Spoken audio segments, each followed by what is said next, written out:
Boa noite! Satisfação em revê-los. De novo, professor Davi na veia. Estamos aqui para mais uma aula que vai tratar de um assunto que nós já vimos numa aula atrás aí. Que nós começamos a falar sobre tipos de trabalhadores, né, e nós começamos a falar sobre empregado e trabalhador eventual. Então, o empregado é um tipo de trabalhador, talvez o mais comum, que atinja a mais de 80% de todos os trabalhadores, né? E a gente falou isso no vídeo anterior. E deu tempo também para a gente esticar falando sobre o trabalhador eventual. Os outros tipos de trabalhadores que nós vamos falar, tá? Eles abrangem os outros 20% ou 15% que vai sobrar aí de trabalhador, ou seja, a grande maioria, a maioria esmagadora dos trabalhadores são empregados. Tá? A gente viu isso no outro vídeo, a gente viu a questão do trabalhador eventual, que também deu para a gente, naquele vídeo, explicar sobre esse assunto. Então, quem não viu a aula, por favor, volte lá atrás. Mais uma vez me apresentando, sou o professor Davi. Essa aula é destinada aos alunos do primeiro ano do curso de Contabilidade e também para os cursos de Administração da Escola 1º de Maio, aqui na cidade de Guarujá. Feliz em revê-los! Então, para começar a aula de hoje, eu fiz aquela breve introdução do vídeo anterior, tipos de trabalhadores, e agora vamos continuar falando sobre tipos de trabalhadores, só que agora tipos de trabalhadores diferentes. O primeiro tipo de trabalhador que eu vou comentar com vocês é o trabalhador avulso. Professor, onde que a gente acha um trabalhador avulso? A maioria dos trabalhadores do porto, não vou falar a maioria, né? Uma boa parte dos trabalhadores do porto são avulsos. Como assim, professor? São trabalhadores que não prestam serviço apenas para uma empresa. São trabalhadores que prestam serviço para diversas empresas. E assim ele chega lá e presta serviço e ponto final? Não. Aí é que o professor tem que explicar. Tem que ter alguém para colocar ordem na bagunça, para não deixar a coisa ficar avacalhada. Então, antigamente, um tempo atrás, quem colocava ordem, né, nessa bagunça, até hoje ainda tem, mas bem pouquinho, né, para colocar ordem na bagunça, era o sindicato. Perfeito? Sindicato, a turma do sem dedo, a turma das faixas, reclamações. Então, eles é que colocavam ordem na bagunça. Então, eles é que intermediavam a mão de obra do trabalhador com todas as empresas do porto, com todas as empresas portuárias, para carga, descarga de navio, a questão lá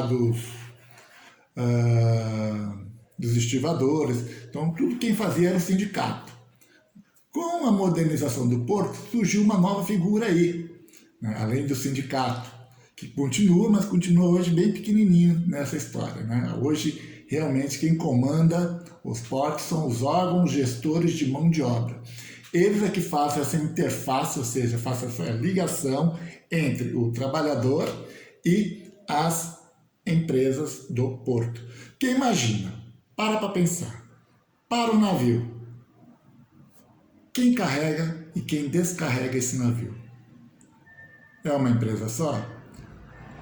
Não, porque essa carga não pertence a uma empresa só, pertence a várias empresas. Então, várias pessoas, cada empresa vai contratar a sua mão de obra para descarregar esse navio. Ou pior, o navio vai levar gente pelo mundo todo, porque esse navio não nasceu aqui no Brasil, ele veio lá de fora. Às vezes ele andou milhares e milhares de quilômetros para chegar aqui, então já passou em 4, 5 países. Imagina você levar toda uma tripulação para descarregar. Então esse navio, quando chega no porto, ele chega com a tripulação pequenininha, então não dá para descarregar. A tripulação que anda realmente é por questão do navio. A questão da carga, quem faz é o porto. E cada país tem sua regra. A nossa regra aqui é trabalhar com o trabalhador avulso. Então esse trabalhador, para chegar, não basta chegar no porto e falar, vou descarregar esse navio.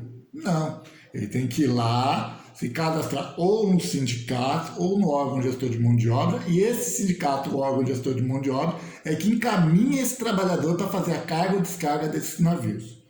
Perfeito? Professor, o senhor deu esse exemplo do porto. Aí tem outros exemplos que eu lembro assim de cabeça. Eu vou lembrar também que a turma do CEAGESP, que os carregadores também são avulsos, que eles também, quando tem a carga lá do CEAGESP, não pertence a uma pessoa só, pertence a várias. Então eles também trabalham para diversas pessoas, então geralmente tem um sindicato que intermedia essa gestão da mão de obra com essas diversas empresas que estão lá dentro do CEAGES, por exemplo, tá? Para fazer questão dos carregadores aí. Professor, o avulso tem direitos? Sim. Praticamente os mesmos direitos de um empregado. Tá? Então tem 13º, tem férias, tal. Então por isso que é importante tanto o sindicato quanto o órgão gestor de mão de obra também para fazer essa gestão da questão dos empregados, para pagar férias, que ele vai para receber férias, não é um salário fixo. Quanto mais ele trabalha, mais ele ganha, não é um salário todo mês igual. Ele pode ganhar um mês, ele pode ganhar 2.000 e no outro mês ele pode ganhar 4. Então, depende da demanda de mão de obra. Então, quem faz essa média para chegar no final do ano e pagar o 13º, pagar férias, é justamente o sindicato e o órgão gestor de mão de obra. E também são esses sindicatos e órgão gestor de mão de obra que recolhem os tributos previdenciários para que essa pessoa que é um avulso, lá no futuro possa se aposentar. Então eles é que têm essa responsabilidade de recolher os tributos, eles, o órgão e o sindicato, de recolher o tributo do trabalhador e depositar lá no governo para que esse trabalhador futuramente tenha direito a uma aposentadoria, ou caso ele se machuque, também tenha direito a um auxílio doença. Tá bom? Então acho que a principal característica aí do avulso é essa questão em que ele necessariamente tem que estar vinculado ao sindicato ou ao órgão gestor de mão de obra. Perfeito? Outro tipo de trabalhador agora, também muito falado, também muito confundido, todo mundo confunde, acha que é a mesma coisa, todo mundo acha que é tudo empregado. Então vocês já estão vendo que não é tudo empregado, né? São diversos tipos de trabalhadores diferentes. Por mais que o empregado abranja 80% do universo dos trabalhadores, existem outros tipos de trabalhadores aí. O professor está explicando para vocês, mostrando para vocês que não é tudo igual. Então tem o temporário. Primeira característica do temporário, ele é temporário.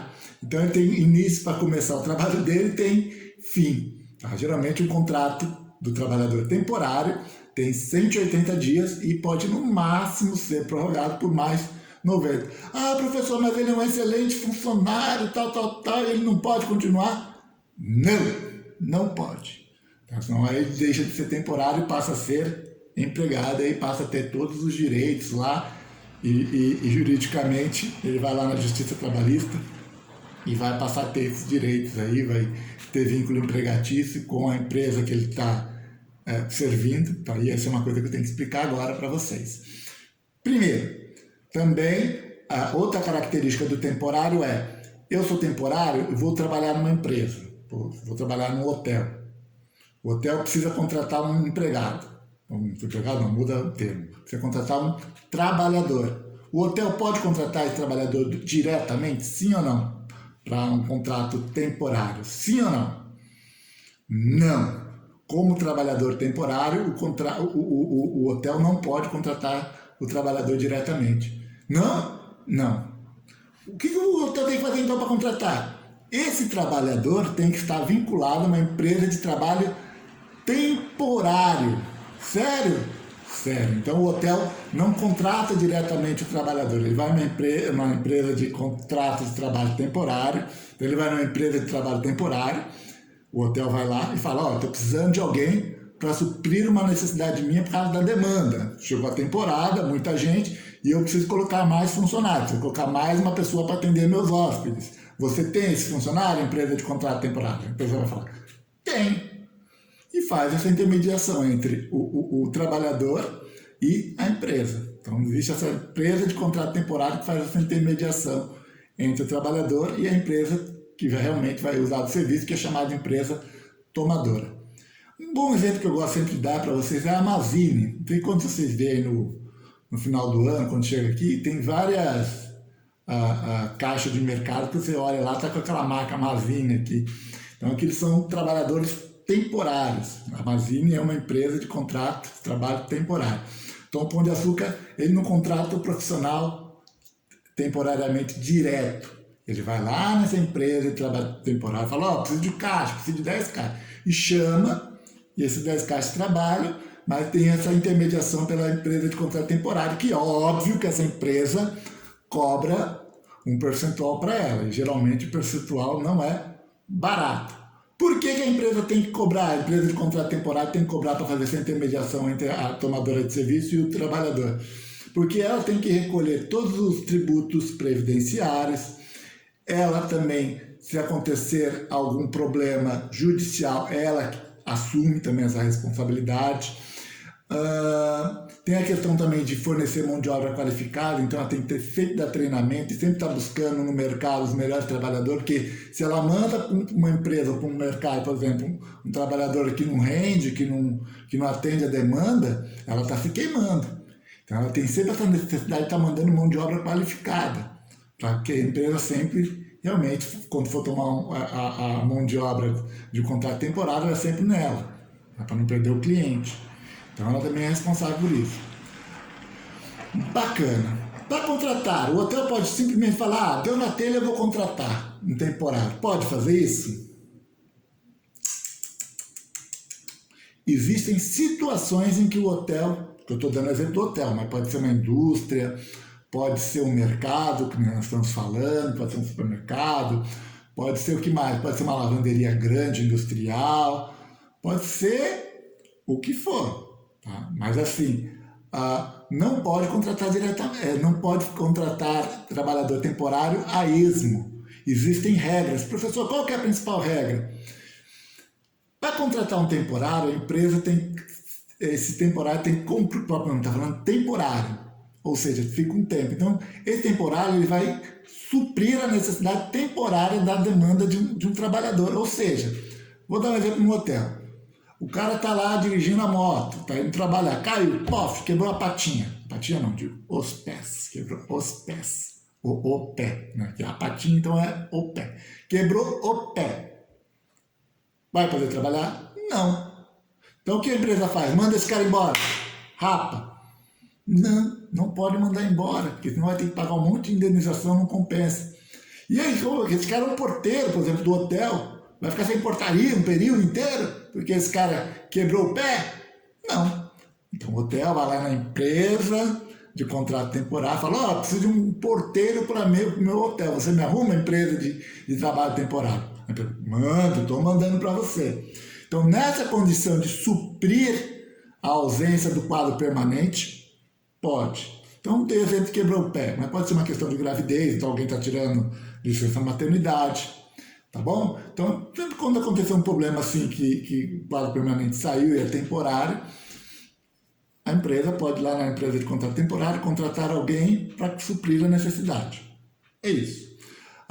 Outra situação que também essa empresa pode contratar, e eu tinha dado exemplo para vocês da Mazine, lá na questão do supermercado, dos caixas de mercado, é quando existe a demanda complementar.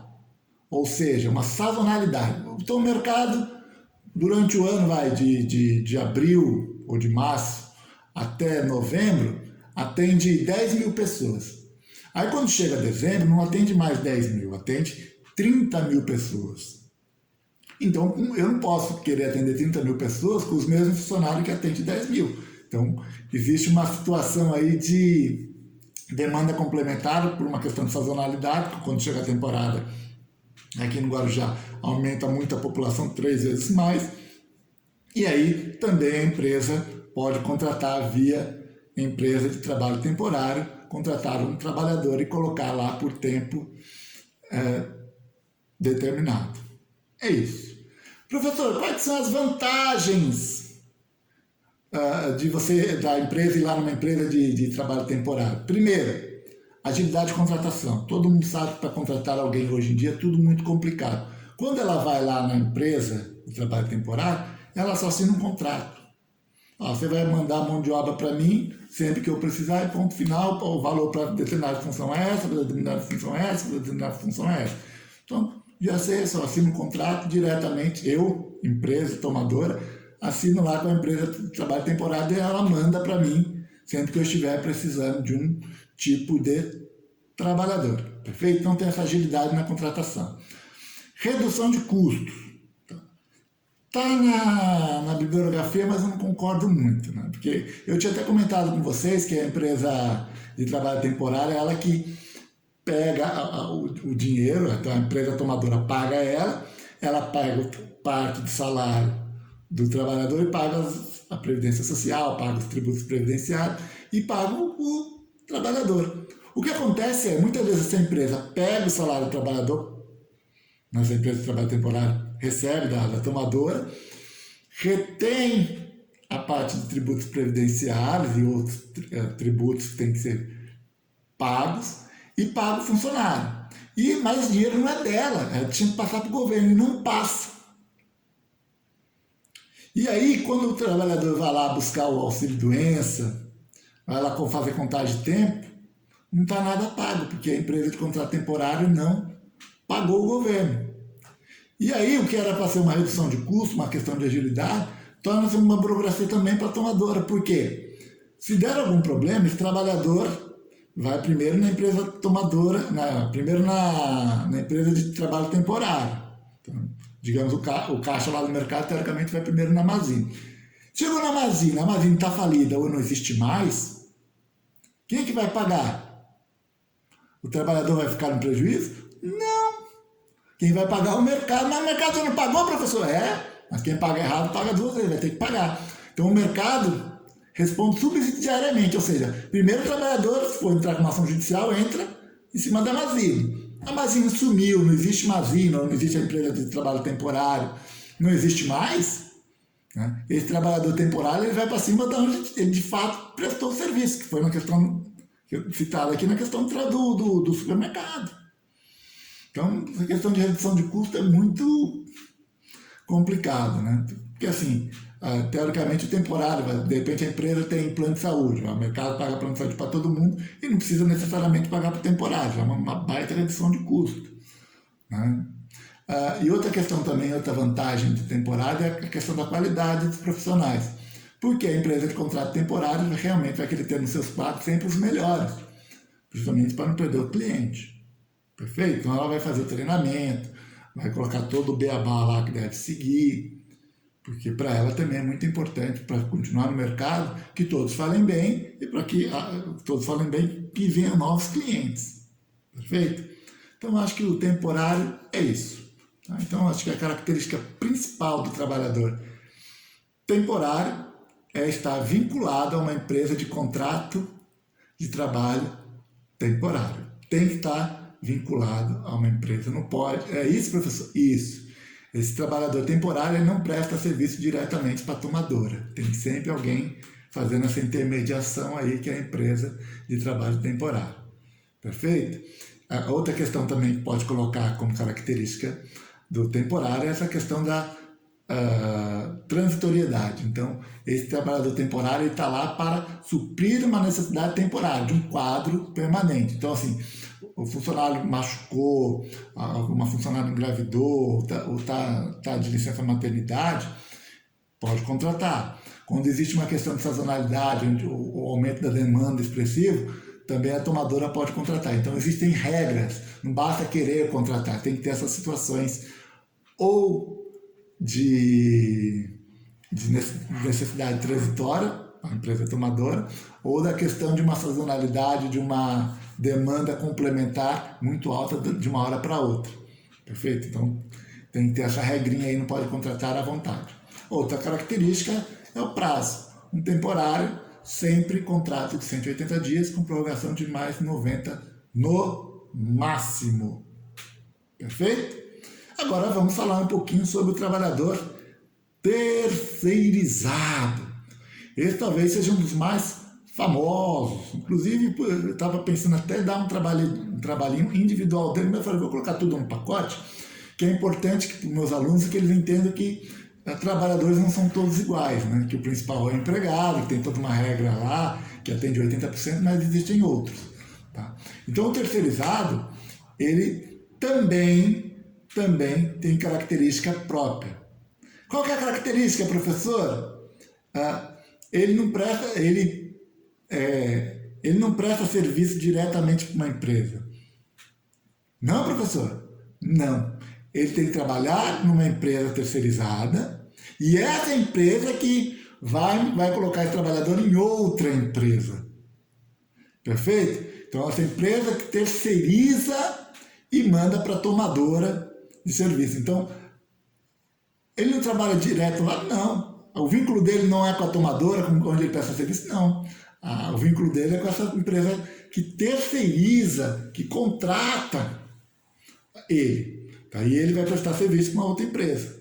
Então, ele trabalha numa empresa, mas ele, de fato, ele não está trabalhando, prestando serviço naquela empresa. Ele está prestando serviço sempre para outra empresa. Essa talvez seja a principal característica do terceirizado. Então, não pode contratar individualmente a tomadora. Então, a tomadora contrata outra empresa, não contrata uma pessoa. Perfeito? Então, e a empresa que manda o funcionário.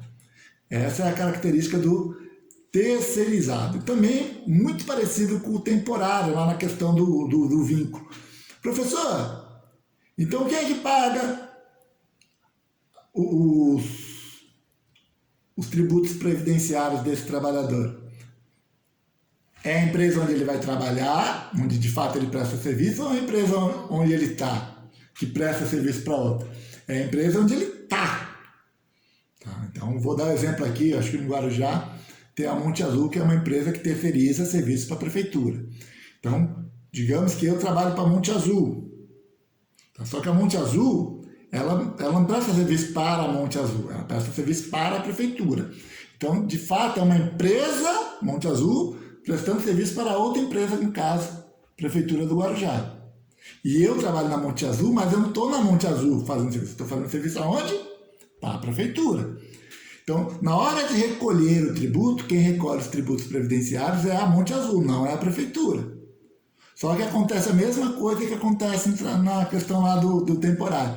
Se a Monte Azul não pagar os tributos previdenciários, FGTS, PIS, COFINS, a parte patronal do INSS, e depois mandar embora, e depois de um tempo eu vou lá contar o prazo, eu entro na justiça, eu trabalhador, né, entro contra a Monte Azul. Se eu chego lá, na Justiça Trabalhista, a Monte Azul, quando eu entrei na Justiça, a Monte Azul não existe mais, ou a Monte Azul tiver falido e não conseguir pagar, eu, trabalhador, vou ficar no prejuízo? Não. A Prefeitura, no caso, responde subsidiariamente, ou seja, depois que você cobra a Monte Azul, você vai e cobra a Prefeitura. Eu estou dando um exemplo, tá? Mas existem outras empresas, por exemplo, o mercado, vamos continuar dando exemplo do mercado. Todo mercado tem um segurança lá na porta, assim, ó. Quase sempre esse segurança, ele é terceirizado. Inclusive, aquela história que houve lá no Carrefour também foi uma história de segurança terceirizada. Ou seja, o Carrefour tinha a empresa terceirizada, eles trabalhavam com uma empresa de segurança que prestava serviço terceirizado, e essa empresa prestava serviço para o Carrefour. Prestava serviço para o Carrefour. Os segurança fizeram besteira, mas o segurança, teoricamente, não trabalha diretamente para o Carrefour. O Carrefour é só tomador. Os dois trabalhadores trabalhavam para a empresa de segurança. O que o Carrefour falou? Olha, não tem nada a ver com isso. Eu contratei a empresa de segurança, vocês que cobrem da empresa de segurança essa história aí que aconteceu.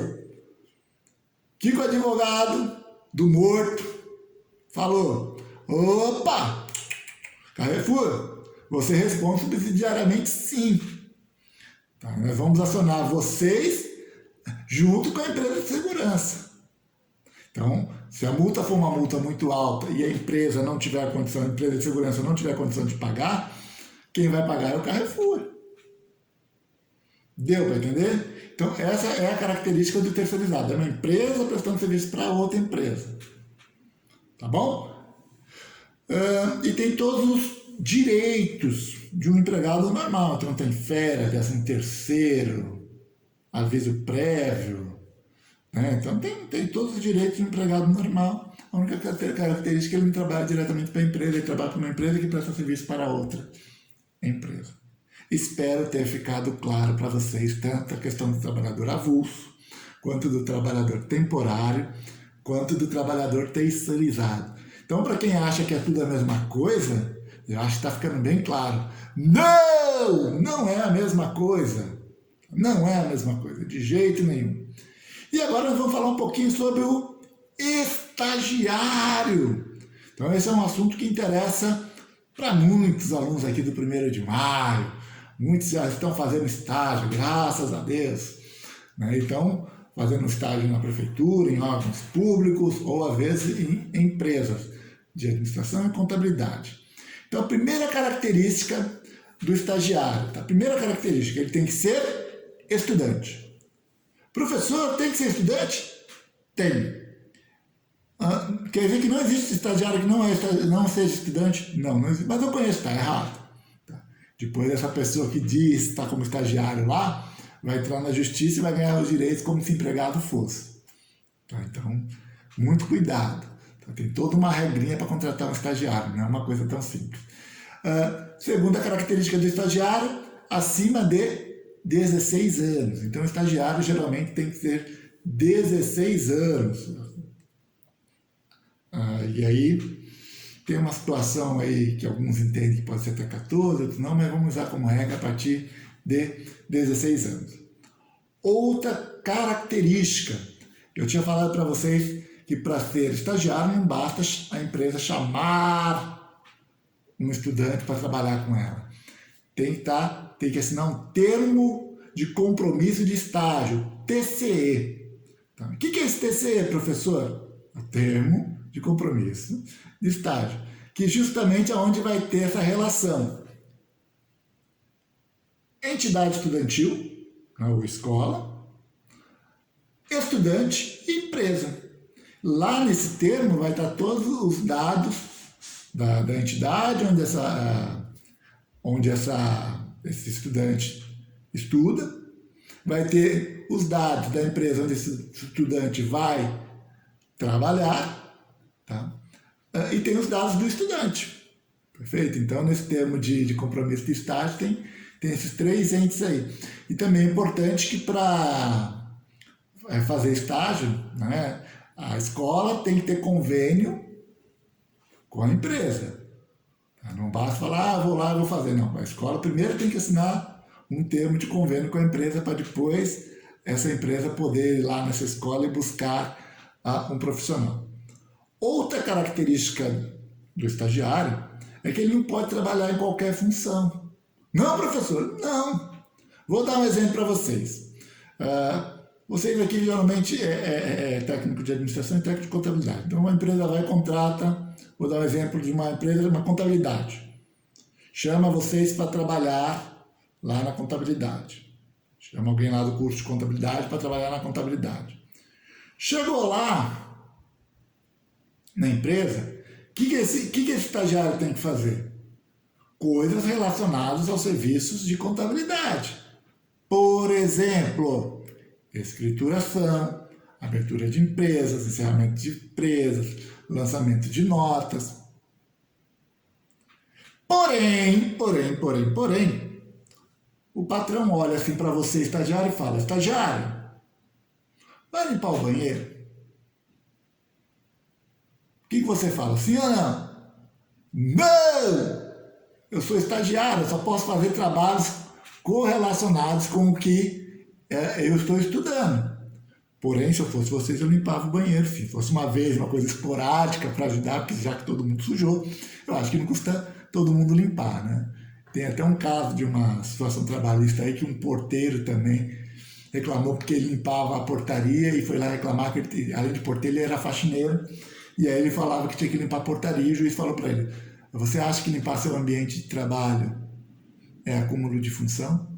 Você acha que tem que ter um escravo ao seu dispor lá na empresa? Então, o que eu falo é, uma coisa ocasional, por exemplo, limpar a sua mesa, acho que não tem problema. O que não pode ser é você ser contratado como estagiário de contabilidade e sua atividade principal seja varrer chão e limpar banheiro. Aí está errado. Agora, se lá existe uma boa prática de todo mundo ajudar, todo mundo se ajudar, o chefe se ajuda, é uma coisa esporádica, uma vez por semana que você vai fazer isso, uma vez por mês, ou faltou o faxineiro, aconteceu uma situação assim, tranquilo, tá? Não é obrigado, mas eu acho que como uma coisa de boa prática, de de ser amigo, de tentar ajudar, eu acho que concordo. Agora, se isso passar a ser a atividade principal, aí não pode. Realmente tem que falar que está errado e procurar fazer estágio em outro local. Perfeito? A mesma coisa também para alguém que for contratado como técnico de administração, vai trabalhar num administrador de condomínio. O que faz um administrador? Né? Então, separa documento, arquiva, vai ajudar a fazer papelada. Aí o cara, o chefe, né, o administrador chega e fala: estagiário, vai lá buscar um café para mim na padaria. Estagiário, fica na fila do banco lá para mim. Se for uma vez, outra, a mesma história lá do técnico contábil. Sim, não é de bom tom, mas vai, ajuda e tal. O que não pode isso acontecer é ser a atividade principal. Buscar café e ficar na fila de banco. Tá bom? Isso não é a atividade principal de um estagiário. O cara tem que estar lá, que a ideia justamente do estagiário é ele entrar numa empresa, praticar aquilo que ele está estudando, ou seja, tudo aquilo que ele está estudando, ele vê na prática. Entender, aprender aquela profissão e se tornar um profissional bem melhor. Perfeito? Eu costumo falar que o estagiário é contratado mais ou menos assim, como se fosse uma lousa com giz. Então, apaga assim, ó. Quando vou mandando embora, não tem direito a nada. Sério, professor? Sério. Tá? De todos, eu acho que é o mais que a gente fala, assim, mais boca pobre.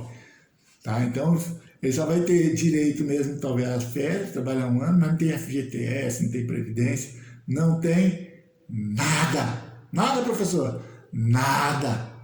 Então, eu até costumo brincar que é um profissional que é contratado a giz. Então, você pega uma pagadora, paga assim, ó. Então, isso de uma parte para outra, como para outra também. Então, se estagiário não tem direito a aviso prévio, multa de FGTS, não tem nada disso. Mas também, se ele quiser pedir também, ele também não tem que pagar o aviso prévio, não tem nada. Então, é uma relação meio que aberta aí, tá bom? Então, mas eu acho que de todos os tipos de trabalhadores é o mais sofrível, justamente porque ele não tem direito a praticamente nada. Talvez só as férias e olhe lá, hein? Olhe lá. Tá bom? Nós estamos falando sobre o estagiário. Agora vamos falar sobre o aprendiz. Professor, estagiário e aprendiz não é a mesma coisa? Não, não é a mesma coisa. Muito parecido. Mas, a primeira situação que eu acho que já difere os dois é a questão da idade, porque o aprendiz pode, a partir dos 14 anos, que a Constituição fala que todo trabalhador só pode começar a trabalhar a partir dos 16. Aí ele coloca, vírgula, salvo na condição de aprendiz, tal. E aí é que entra a história do aprendiz. Outra situação muito curiosa é que o aprendiz pode ir até os 24 anos. É permitido. E se o aprendiz, de repente, tiver alguma deficiência, de repente pode até empurrar mais tempo. Tá? Então, é dos 14 aos 24. Perfeito? Mas, a prioridade é que seja até os 18. A lei permite até os 24, mas a prioridade é que esse aprendiz fique no máximo até os 18 anos, mas a lei permite que ele vá até os 24. É isso. Também, uma das características é ser estudante, tem que estar numa instituição habilitada. Então, quais são as instituições habilitadas, professor? Então, primeiro tem que estar estudando. Então, tem que estar matriculado numa escola que esteja habilitada para que possa servir a você, se você quiser, como trabalhador, ser menor aprendiz, ou ser aprendiz. Né? Porque você fala menor aprendiz é um termo errado, porque pode ir até os 18, pode ir até os 24, então até hoje eu não entendi porque eles falam menor aprendiz. Então, aprendiz. Então, tem que estar numa empresa. Então, quais são essas empresas, professor? Senai, Senac, escolas técnicas também podem fornecer aprendiz. Entidade sem fins lucrativos voltada para assistência ao adolescente, com registro no Conselho Municipal da Criança e Adolescente. Isso eu acho que pode ser incluído aí, eu acho que esse termo aí está ligado com a questão do CAMP. O CAMP possivelmente é uma entidade sem fins lucrativos voltada para assistência do adolescente e com registro no Conselho Municipal da Criança e do Adolescente.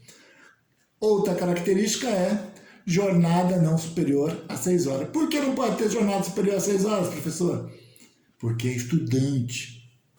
Se tiver jornada acima de 6 horas, com certeza vai prejudicar o estudante. E tem todos os direitos, viu, turma? Tem 13º, tem férias, tem FGTS. Tá? E outra coisa, tem direito às férias, e as férias tem que conciliar, as férias no trabalho tem que conciliar com as férias escolares. Tá? Então, se você, por exemplo, trabalha numa prefeitura, se as suas férias é julho, dezembro, janeiro, e as suas férias teoricamente caem em agosto, você pode jogar elas para julho ou pode jogar elas para dezembro ou janeiro, junto com as férias escolares. É outra característica também importante. Aí tem vários transportes, 13º, férias, jornada não superior a 6 horas. Eu acho que de aprendiz, acho que eu falei bastante. Então, acho que difere mesmo um do outro essa questão da idade, né, que é dos 14 aos 24 anos. Perfeito? E também tem que ser estudante e também tem que estar numa entidade que tenha habilitação para fornecer você um futuro aprendiz para uma empresa. Não pode ser qualquer escola pode fornecer como menor aprendiz. Eu vou dar um exemplo para vocês. A Escola Domingos de Souza, ela não está habilitada. Então, por mais que lá tenha ensino médio, ela não pode fornecer um jovem lá como aprendiz, porque ela não está habilitada. O 1º de maio pode, professor? O 1º de maio pode, mas não está habilitado para fornecer vocês como aprendiz, somente como estagiários. Tem essa diferença, porque tem todo um regramento aí para colocar como aprendiz. O CAMP, professor, pode? O CAMP pode, o CAMP está habilitado. E eu acho, não tenho certeza, que ela está nessa questão de entidade sem fim lucrativo voltada para assistência ao adolescente e com um registro no Conselho Municipal da Criança e do Adolescente. Perfeito? Então, é isso. E por último, e não menos importante, o trabalhador doméstico. Professor, não é empregado doméstico? Hoje pode chamar empregado doméstico porque é muito parecido com o empregado. Tem os mesmos direitos. E professor, não tinha? Até uns 5 anos atrás, não tinha hora extra, não tinha jornada, não tinha adicional noturno, não tinha direito, alguns nem a férias. Por quê? Porque não estava regulamentado. Quando chegou uns 5, 6 anos atrás, regulamentaram a função do doméstico. E todo mundo gritou, isso é maravilhoso, é isso mesmo, tem que regularizar, vai dar tudo certo agora. Porque todo mundo só viu o lado positivo. Porque o doméstico não tinha direito a nada, passou a ter direito a tudo. Passou a ter direito a carteira de trabalho e previdência social, passou a ter direito a jornada de 8 horas, passou a ter direito a repouso remunerado, adicional noturno, 13º, FGTS. Professor, então o que tem errado com essa lei? Está igualando o doméstico com o empregado. Só que o grande problema é que os domésticos no Brasil geralmente trabalhavam para famílias às vezes muito pobres, que trabalhavam, ganhavam um salário um pouquinho, trabalhavam um pouquinho maior, contratavam um empregado. Quando chegou a lei e começou a colocar todos esses direitos para o doméstico, o que as famílias fizeram? Mandaram todo mundo embora. Então, muito dessa questão do desemprego, e vocês podem ver que talvez hoje a profissão que mais tem desempregado vai ser o doméstico. Justamente por causa disso, que passou a ter todos os direitos e a maioria das famílias não consegue pagar, não consegue arcar. Mas se eu perguntar, então, o que vai diferir, então, professor, o doméstico do empregado, já que já tem o mesmo direito agora, está tudo igual, professor. É igual? Não. Por quê? característica. Enquanto o empregado necessariamente trabalha para uma empresa, tem toda aquela característica da pessoalidade, pessoa jurídica, serviço não eventual, todas aquelas características do empregado. Então, uma das características é do empregado trabalhar para uma empresa. O que acontece com o doméstico? O doméstico pode trabalhar para uma empresa, sim ou não?